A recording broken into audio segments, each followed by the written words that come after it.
नमस्कार। कवितार शीर्षक मृत्युर सौदागर प्लास्टिक।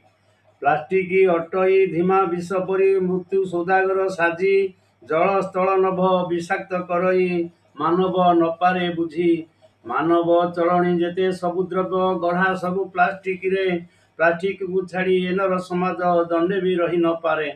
व्यवहृत परे प्लास्टिक द्रव्य पड़े पुरा होई बहु जीवजंतु जीवन हरांती प्लास्टिक द्रव्य खाई। प्लास्टिक द्रव्य को जलाई न देले वायु प्रदूषित हुए विविध रोगर कारण होई से मानवे जंत्रणा दिए।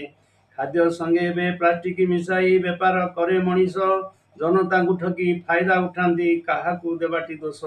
आज प्लास्टिक जुगरे मनीष पड़ी प्लास्टिक प्रेम रे निज मरण को डाकी आणुचंती भ्रमी अज्ञान अंधारे। प्लास्टिक द्रव्य प्लास्टिक जरी को कर एबे नियंत्रण प्लास्टिक विष ज्वाला